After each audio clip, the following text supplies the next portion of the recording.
Hello and welcome to another edition of Here's the Pitch, sponsored by Massa's Restaurants in St. Louis, our title sponsor. 5 locations, stlmassas.com is their website. You can look at their menu items, and we'll talk about my title sponsor in a little bit, and hopefully some more big news with some new sponsors joining throughout the year. That is my hope as I continue here in my 5th year of podcasting. I can't believe that this thing started in 2016 and it's now 2020. We're in a new decade. But we're evolving the podcast as always. The name was Baseball and Beyond to begin because it was going to be baseball, and then I'd like to go beyond. But I took the baseball out of the whole title and just called it Here's the Pitch because I want more different types of people on the show. People pitching their book, people pitching their tour, people pitching their appearance, whatever. So we call it Here's the Pitch. We've had comedian Tom Green on. We've had MTV VJ Alan Hunter, one of the original VJs. Had Brother Love from the WWF. So those are some of those baseball and beyond type people. But I've never interviewed a lead singer of a rock and roll band that has sold over 5 million albums. And today that's what we're doing. Art Alexakis. Man, that last name has been so hard. He is the lead singer of Everclear, and basically I am looking to do more interviews like this. I'm a huge music fan from the 80s, the 90s. I love pretty much all types of music, and I've always been interested in the songwriting process and how a song becomes a single and just how you become huge overnight, which is what it seemed like for me with Everclear. And to be honest, Art is the first one here to talk about that here in 2020. But trust me, I'm hoping to do more of these. So today, I hope you enjoy a departure from what I've done with the majority of the interviews. But I will tell you, in 2020, that is the goal. Of course, there will still be baseball. There's always going to be baseball. I love baseball. I love St. Louis Cardinal baseball and anything around baseball. Cardinals make a big trade, by the way, as I tape this. But I'm excited to talk about our guest today.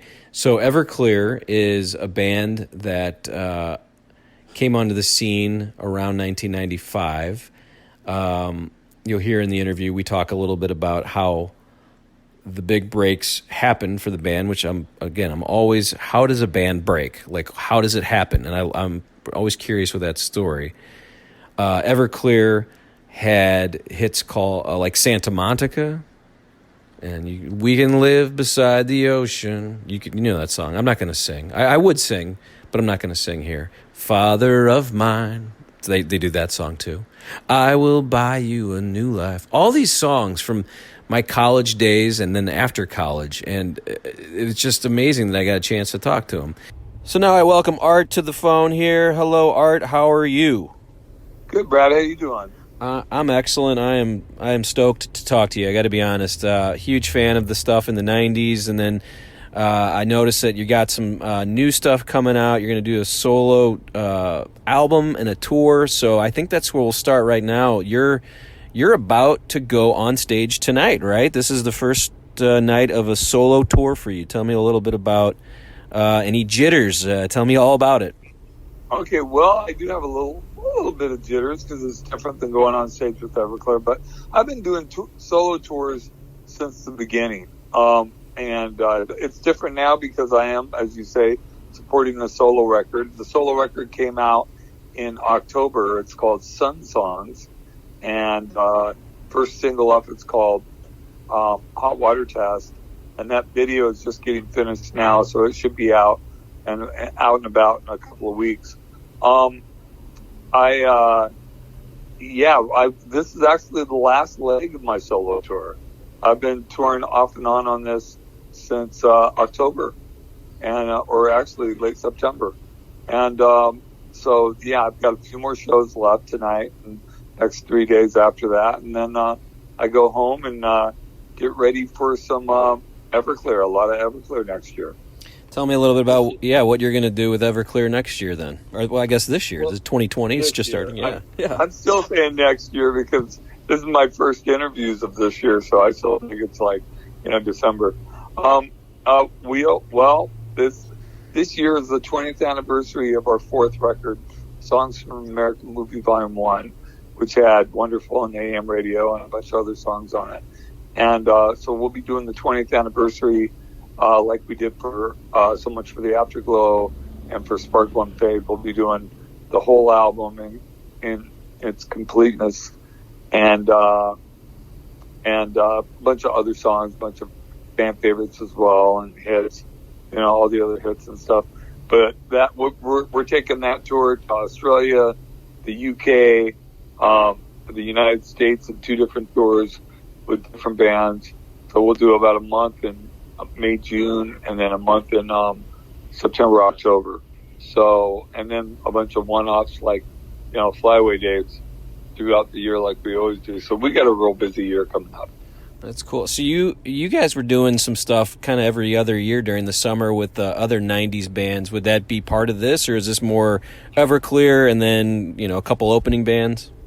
Well, that's the thing, is that what you're referring to is a tour called Summerland, which we actually didn't do every other year. We did every year for about 6 years. And it's a tour I put together of 90s bands from 2011 on to, I think the last one was 2018. So but what we're doing this year is all the bands that are opening up for us on the 2 different tours are all 90s bands. So this year it's going to be Summerland presents the Everclear 20th anniversary Songs from the American Movie Tour.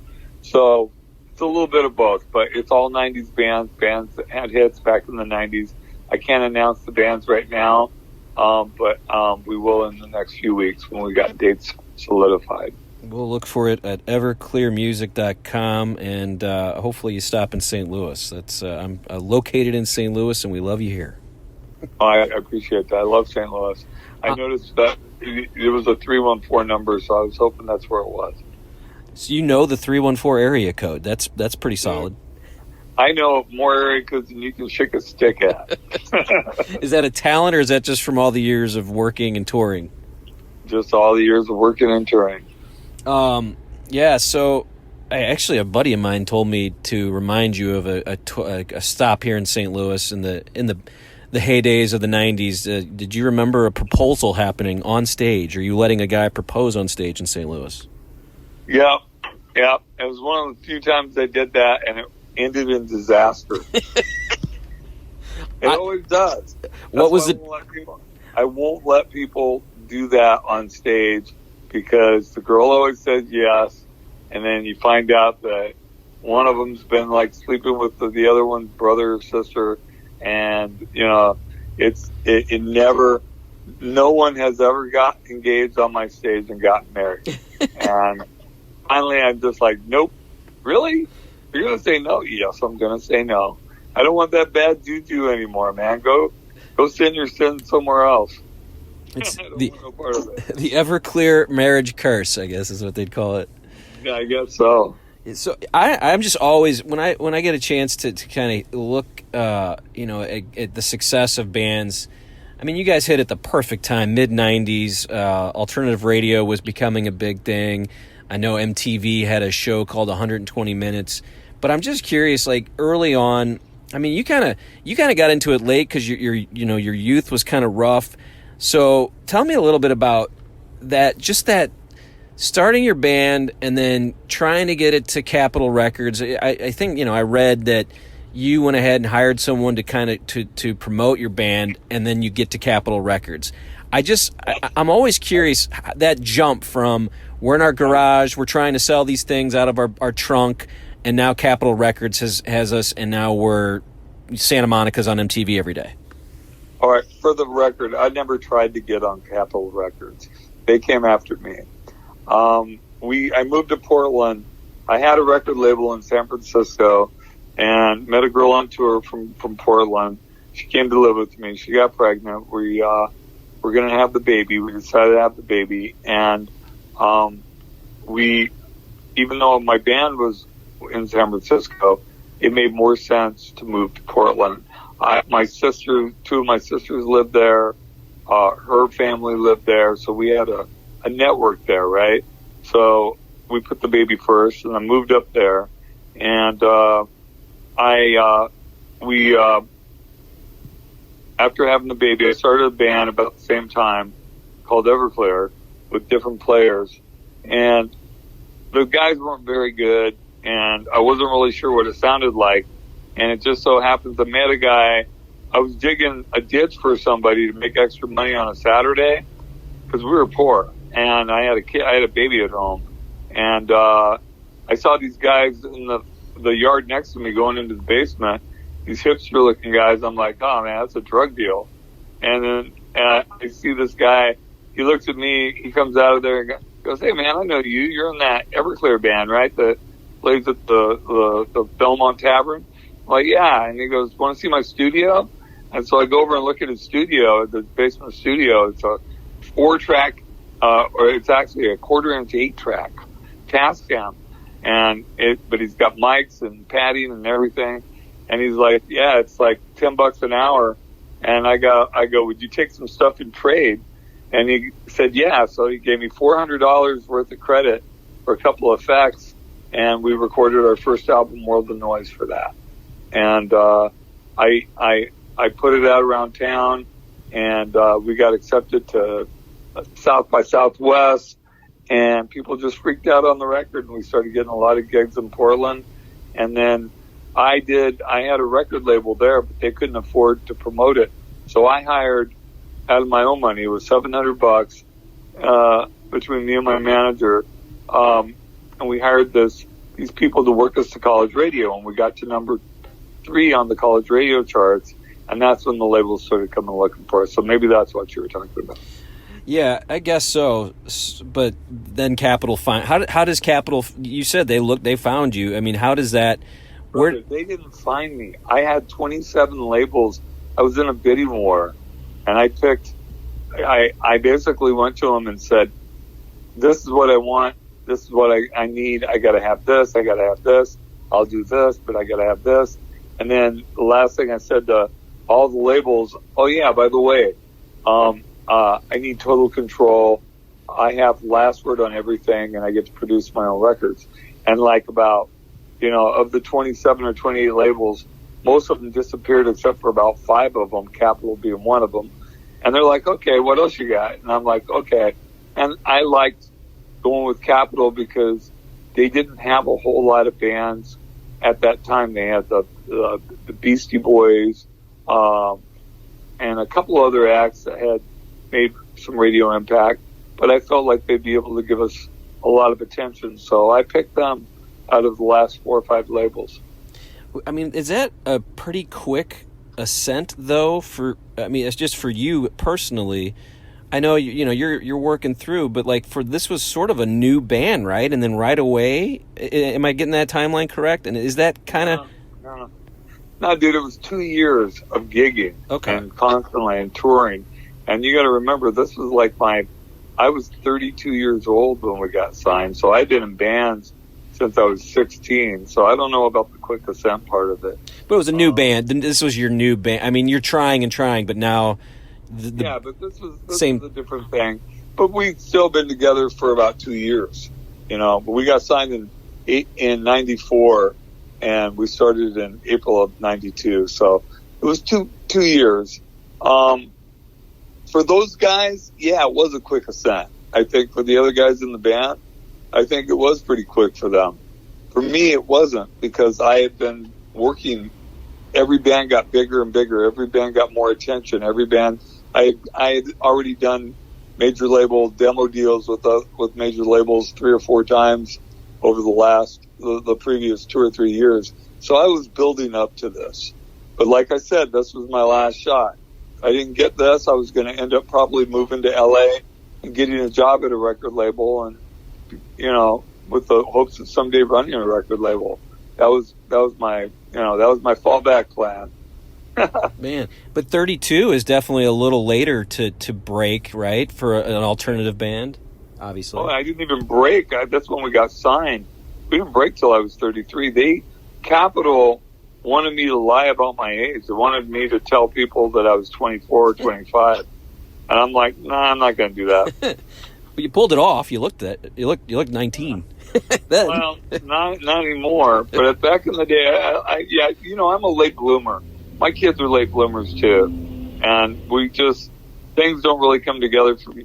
Didn't really come together for me physically, emotionally, financially, till my 30s. So my 30s were great. My 30s and early 40s were a lot of fun. My 50s, I love my life now, but I mean, I've had health issues. So other than that, that's what happens as you start getting older, especially like me, when you burn the candle at both ends. You got to pay for it someday. That's how it works. Yeah, I'm going to ask you about your health in a little bit, but I kind of want to stay with your ascent, because then, so the second album then is Sparkle and Fade, correct? You had the first album that Capitol puts out. Am I right on that timeline? Well, they didn't put it out. They re-released it later that year in '94. They re-released World of Noise, and they worked a song called Fire Maple Sun as a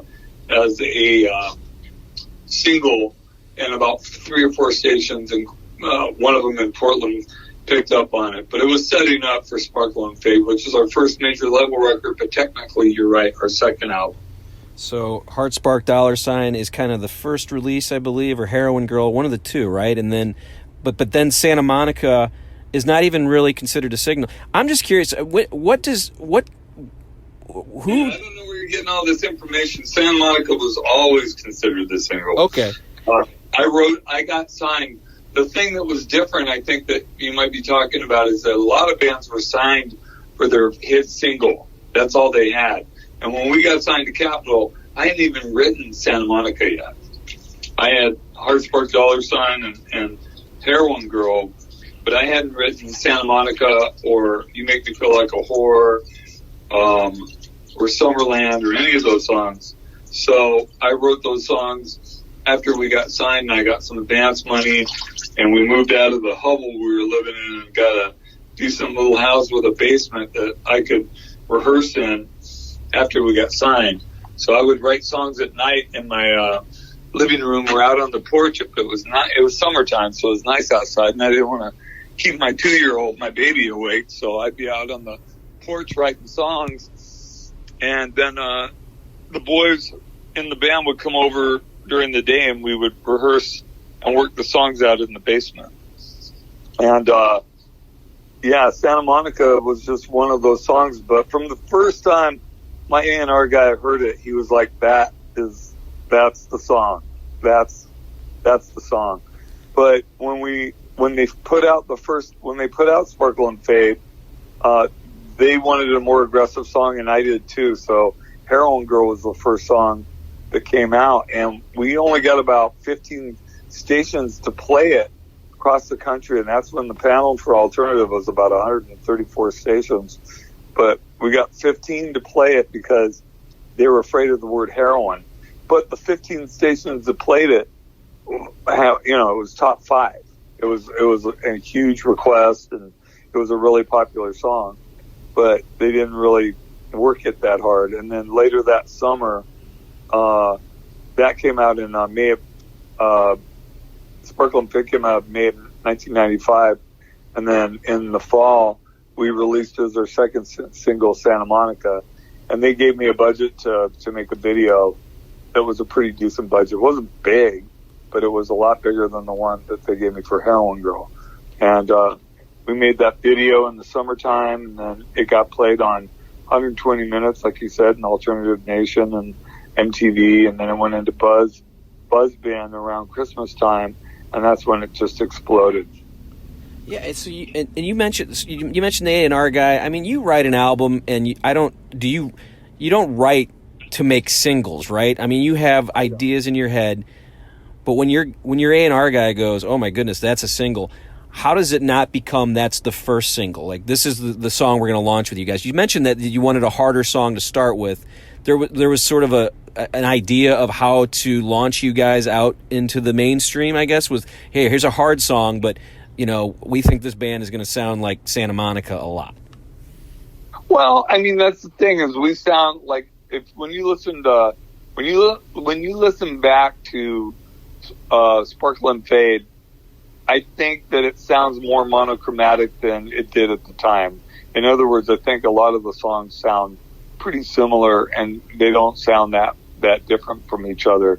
Where at the time, Santa Monica and Heroin Girl sounded, different. One was really fast and hard, and the other one was a little bit slower, had a little country feel to it before the big guitars kicked in. It seemed like a different vibe. But at the time, the popular idea was that your second single off a record was going to be the big single.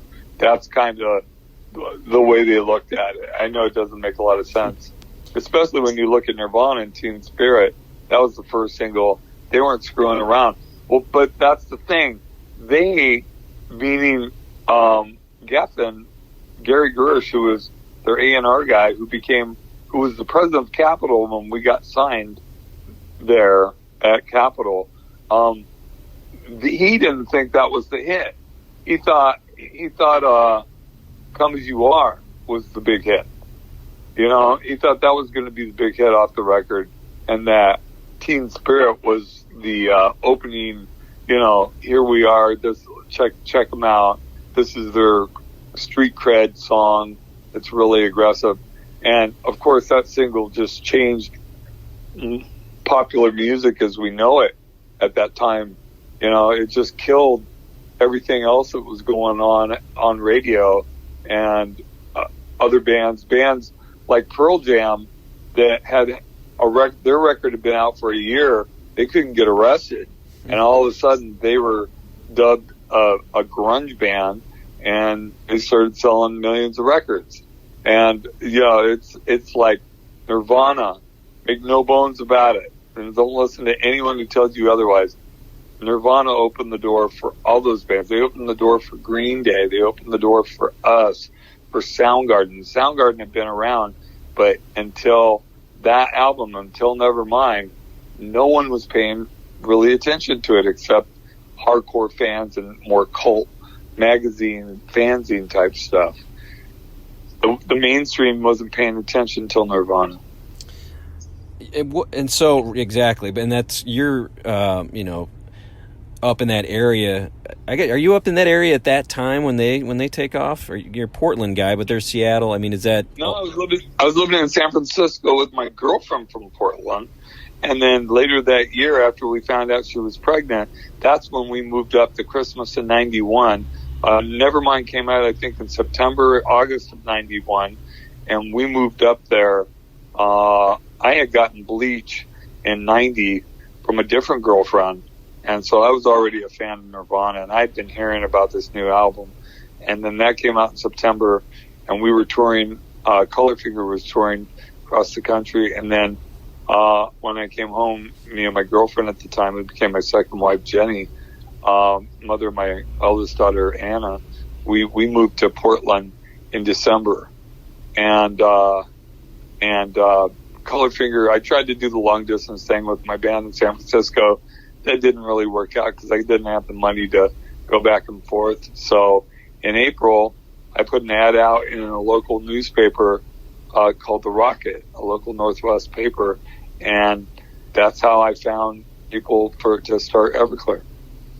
It's so great. We were talking about Santa Monica. I know that Heart Spark and Heroin are on the radio, but when Santa Monica blows up, what is that like just for you to every time you get in the car? I love the song still. I love all the these songs are they're just like, I was in college back then, and it's just like the soundtrack of my college. So I really appreciate that you taking some time and talking, and I love the songs. But what is it for you back at that time in your life when holy shit, we've exploded. Like, we are now part of this mainstream. You know what, man? The funny thing about it is when that stuff was happening, it wasn't like this real fast overnight thing. It was like this gradual, over a period of 2 years, getting bigger and playing these clubs and getting bigger and playing these clubs and going to Seattle and developing a following there. And, then the Northwest and the West Coast, and then slowly touring all over the country for 2 years in the back of a minivan, 4 guys in a minivan, and it was this gradual thing. So when it actually exploded over Christmas, it's like we were building up. We'd sold 100,000 copies, and then right before Christmas, we were right about like we sold. I remember we sold like 9,000 copies the week before Christmas, and then the industry shuts down for like three weeks. So we had no idea what was going on, but we heard that MTV was going to put our video for Santa Monica into heavy rotation on what they called the Buzz Bin. You remember the Buzz Bin, or is that a little before your time? But that's when they would take alternative songs and put it into, like, every day. It got played like 8 times a day. And so we had no idea what was going on until about the 4th of January. And we found out that we had gone from selling 9,000 records a week to 38,000 records a week. And then the next week was 45,000 records a week. And then 50,000 records a week. And within like 3 weeks, like by the end of January, February, I get a call from my guy, my A&R guy, and he's like, "Your album's going gold. I just want to let you know that." And that's when we booked a headlining tour with a band that someone sent me a tape of that they thought was going to be big, and it was No Doubt. And I'm like, "Oh yeah, I heard, Just a Girl." I'm like, "Oh yeah, this band's going to be huge. We'll be opening for this band in a year for sure." And them and a band, I forget another band, but we did our first bus tour, and where we were the headliner, and we sold these places out all over the country, like 1,000-seaters, 1,500 seaters, bands, like clubs that we had opened for other bands in, and used to dream about like playing in there with like headlining someday. And all those places we thought were so big then, now they look really small to us. It's funny. So it's just, it's just relative how that goes. But at the time, it was so exciting to be a part of it. But to answer your original question, I think for speaking for myself, I kind of put the blinders on a little bit and didn't really give myself a chance to really enjoy the success. I was just like, I was always constantly looking at what we're going to do next, and not really savoring that time. I had fun though. I had a lot of fun. Don't get me wrong. Looking back on it now, and every now and then, people will send me links to stuff on YouTube of like us playing a show in '96, and to 3,500 people in Philly, and there's a mosh pit the size of Rhode Island going on, and that's when we were a 3-piece. And it's just fun to watch the evolution of the band over those years. Yeah, and you hit it at such a perfect time. I hope you have a couple more minutes because I had a few more questions for you. Sure. The next album is So Much for the Afterglow. It's got I Will Buy You a New Life, Father of Mine, Everything to Everyone, big hits. All these songs are just such fun songs, but a lot of them aren't dealing with happy topics, but the music is happy. And I was just curious about your writing style. Did you come up with the music yourself too? I know you write your lyrics, but was that intentional that these songs got this happy, even though Father of Mine is about a dad who left you? Yeah, I write everything, dude. I write them, I produce them, I arrange them. I play, and back then, until just about 6-7 years ago, I played all the guitar, sometimes the bass as well, and sang most of the vocals. So it's always been my band. Just like Trent Reznor's 9 Inch Nails, same thing. It's my band. As far as the happy, sad thing goes, that's just, I think I grew up just listening to a lot of melodic music, and I love melodies. So you hear a lot of like aggressive guitar riffs and hooks and stuff with melodies. But I also like singer-songwriters who write more serious type songs. So I always thought Everclear was a blend of a hard rock / punk rock band and a singer-songwriter. That's what we are. for better or for worse. And you mentioned that you're always thinking forward. So after the success of that first album, that album comes out with those songs, how much pressure were you feeling? Like, oh my, that second album, is that in your mind at all times? Man, we gotta top that, or is it, No, I refuse to play that game. But the people at Capitol did, but they also knew that I had this thing that, don't call me asking for demos. I'm not going to do demos. Don't do this. I dictated to them. Even when we got the deal, like I said before, I dictated what we wanted and what we do. But I knew that if you were going to go into a major label, you had to provide them with something to work with. So I was just, and you were right earlier, I don't write singles. But I kept writing songs till I had a single or two or three that sounded like they could go to radio. And then, when I was like, my A&R guy, Perry, who's still a friend of mine, would come over and I would play him the songs and he'd be like, okay, yeah, you got what you're giving us what we need to work with. Make a great record. When you think the record's done, let's put it out.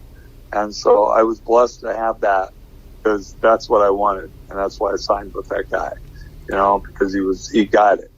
And, and I understood you had to have singles. I understood that.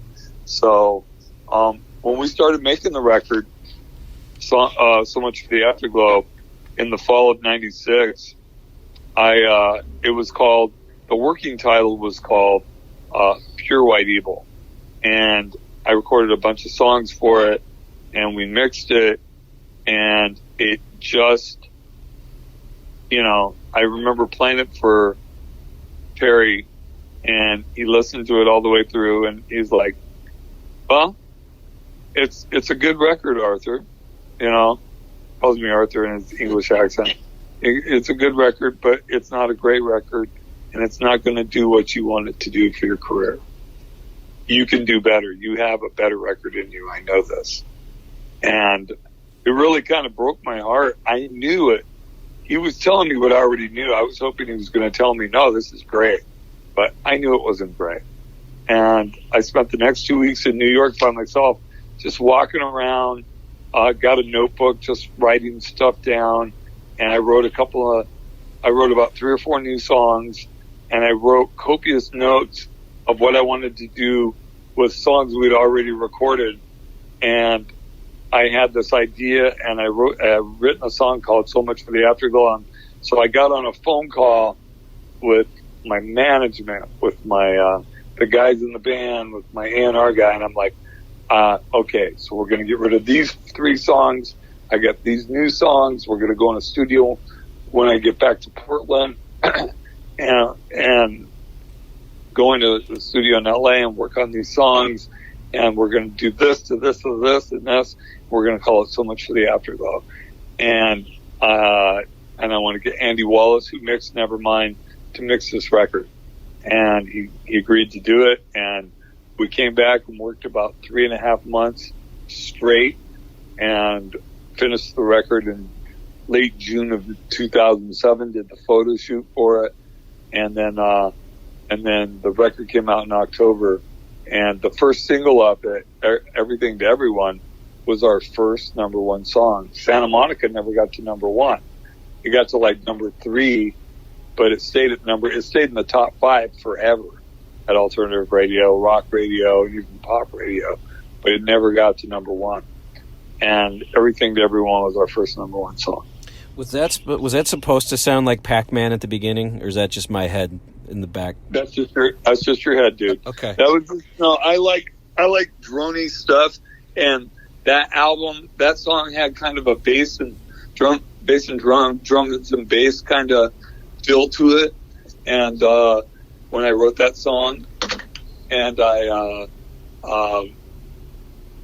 it's funny because the original version, when we first mixed it, didn't have that intro, and I felt like it needed this iconic drone to it, something. And I sat down at a Wurlitzer, and I had the engineer. Everybody else went off and got lunch. I sat there for an hour and a half, and it just kept putting effects on it and sculpting the sound. By the time they got back, I recorded this intro for the song that I put throughout the song to take it up in the choruses and here and there, and I felt like that's what it needed, and it really did. But it was the ear candy that really took the song up. It was that hook. I'm a music fan, and I like to think that I can hear things like, oh, that song is exactly the same as that song, and I always thought that was the beginning of Pac-Man or a part of Pac-Man. So you dispelled my myth 20 years later. I thank you. Sorry, brother. Sorry to crush your dreams. All right, so I've kept you long. I'm going to wrap up here, but we did start a little bit earlier talking about that third album, which you're going to tour on, and it had AM Radio and Wonderful's a huge hit. I love AM Radio, but go ahead. You were going to say something. It's our fourth album. Sorry, that's where I get lost, is that first album was not as big as these next three, but right. So you'll go on tour with this one, but you decide to sample Mr. Big Stuff and AM Radio, which I forgot about until I read. I'm like, that's right, that is a sample kind of in the background there, but kind of. It's the sample. We didn't even recreate it, which we should have, because we hadn't paid them money. I mean, for that song, and it was a hit single, we didn't get hardly any money from that, publishing-wise, and I wrote that song. But I'd always liked the intro. I grew up in the 70s in a housing project, so it's that original song that came out in 1972, Mr. Big Stuff by Gene Knight, was just like one of my favorite songs when I was a kid. That came out when I was 10 years old and listening to AM radio constantly. So the juxtaposition of like taking that intro riff and building a song around it that moved around and sounded like an Everclear song, that was the challenge.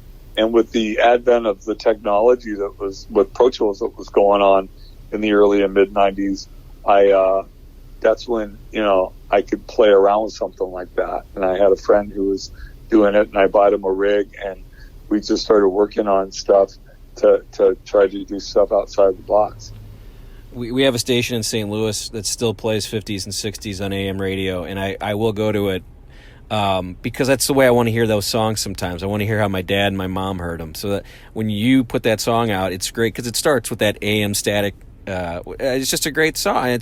That's a fun, perfect, happy song that you can listen to at any time, and it really just takes you back, or you don't have to be in any sort of mood to listen to it. That's why and a lot of your songs are, I love I Will Buy You a New Life. I know it's a kind of about, you talk about welfare, Christmas and all that thing, but it's still happy. It's a weird thing to me. All these songs have some, you have some hint of some rough spots in your childhood or in the back, but at all times I feel like these are happy songs, and I feel like maybe is that I don't know if I'm even asking a question, but maybe that's cathartic for you to write and make a happy song out of a bad situation. Well, it is cathartic. That's what we do. That's the human experience, is taking the lemons and making lemonade, right? That's what we do. That's the only way to cope with when things don't go the way we want them to go. And I always think in every Everclear song, there's always a light at the end of the tunnel. Sometimes you got to squint really hard to see it, but it's there. And that even, whether the music's melodic and happy or heavy, like Heroin Girl, or some other songs like Twist Inside, that are like more heavy musically, like a California King. We've got all sorts of heavy songs that are fan favorites that people want to hear. But even then, I think the lyrics still have a light at the end of the tunnel. Well, like I said, I've just really enjoyed this chat. I did want to mention that you did mention some health issues, and you came out, I think, last year, and mentioned MS has been part of your life, for a while now, but kind of starting to take a little more of a hold. But how are you feeling? Obviously you're going on tour, so you must be feeling okay. But tell us a little bit about that, and being a part of telling people about this disease, because you could be kind of a face of that. Yeah, what happened is I got in a car accident back in 2016. And no one got hurt. And about 2 weeks after the accident, I started feeling a twinge in my neck, and I called the doctor, and he's like, hey, you probably got a pinched nerve. I'll give you an epidural for it, but go get an MRI first and let me see where it's at. So I went and got an MRI and then went to the guy's office for our appointment. I walk into this little examination room like I always do, and he's usually in there by himself. And there's like 6 men in there in smocks and clipboards, and they all turn around and look at me like they're looking at a dead man. And I'm just like, oh, this isn't good. I don't know what this is, but this isn't good. And they tell me that they saw, lesions on my spine, and they felt like I had RRMS, remitting recidivism multiple sclerosis. And I went and saw a neurologist who did a bunch of cohesive tests, and there was nothing else wrong with me. My blood pressure is not high. I don't have cholesterol. My heart's good. I don't have cancer. I don't have brain tumors, but I have multiple sclerosis. So, yeah, I lived with it for about 2 or 3 years, and then I decided to come out public with it last year. And even before I became public with it, I was working with an organization called Sweet Relief, and to this day, every show I play, either solo or with Everclear, I give $1 from every ticket sold. I work it out with the promoter where we just add another $1 on there, and that $1 goes straight to them. And so we've been raising money for them and for Music Cares and for the Multiple Sclerosis Society.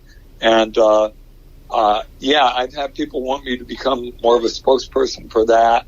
And I like talking to people about it. I don't really want that to define me per se. And it hasn't gotten any worse. You mentioned that it's gotten worse. Actually, it's gotten better in the last few months because a guy reached out to me who's kind of a famous nutritionist and put me on a protocol. I went to a retreat that he was doing, and I've been plant-based, 100% vegan, plant-based for about 6.5 months, and I got to stay that way for another 3 months, and then I can start putting meat back in my diet, but very, very little and very, like organic and no oil, no salt, no sugar, it's a pretty strict diet, but I feel a lot better. I have so much more energy.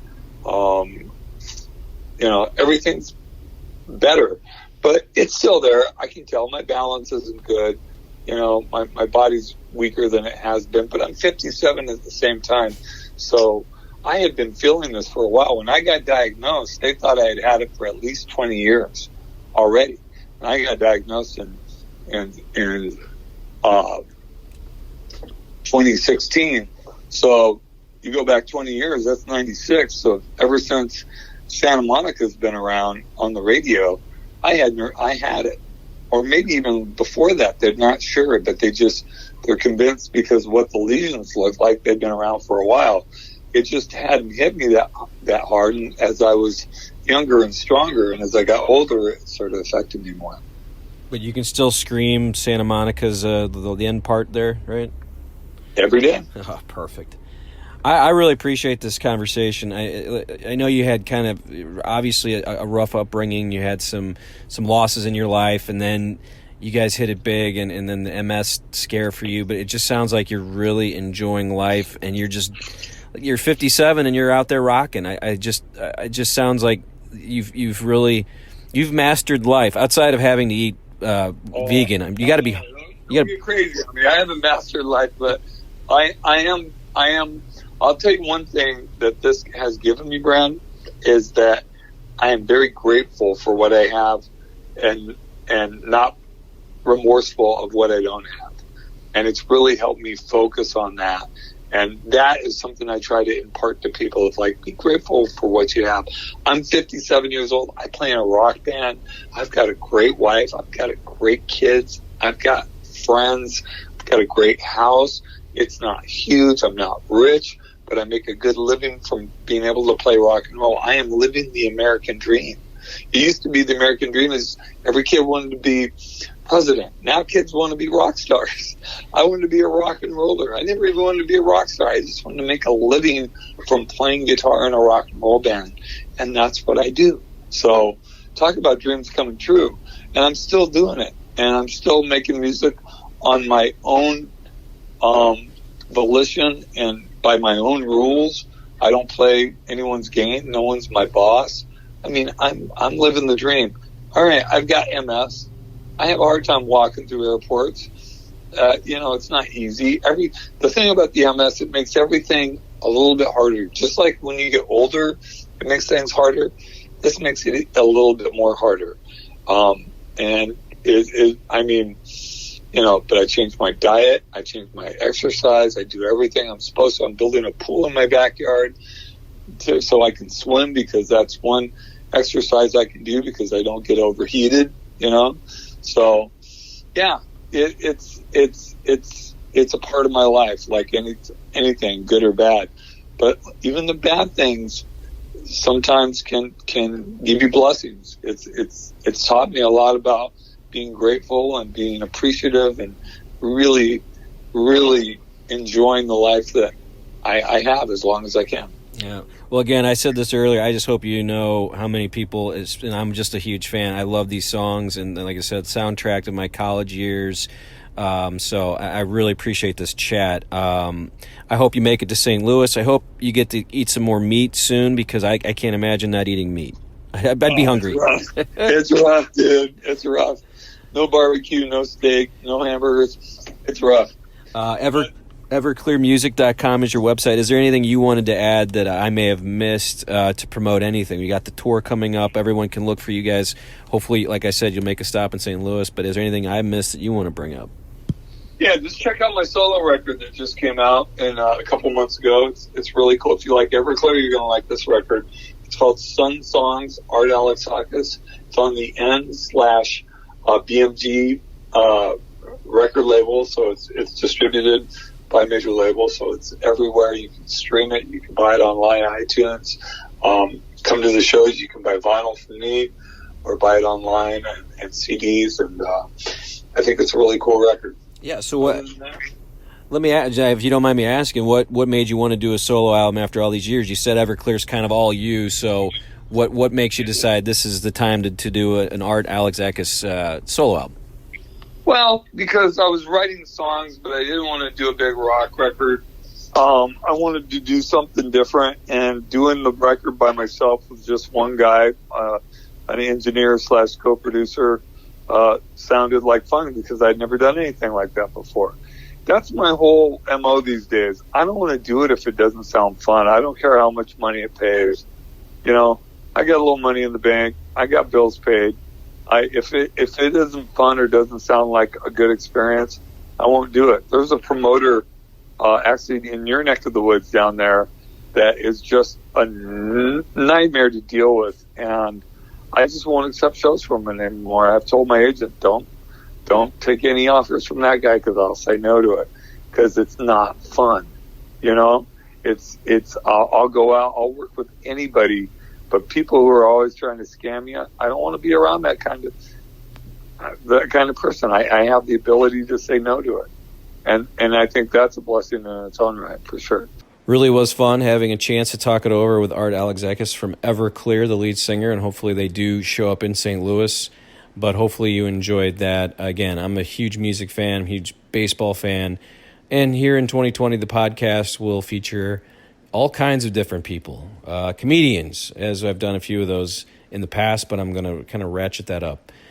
Baseball broadcasters, baseball players, all the stuff you love, but hopefully you enjoyed that. If you're my age, Everclear was a big deal, and I hope you enjoyed that. I'm sure my folks at Masses, my title sponsor, enjoyed it. STLmasses.com is the website to find the menus and locations. There's 5 of them in St. Louis. Delicious, delicious pasta. Huge portions. All my longtime listeners have told me they go in there all the time. They say, yeah, Brad sent me. He said I might get like a little free toasted ravioli since Brad sent me. So you go in there, You walk into Wing Haven, ask for Tony Massa. Just say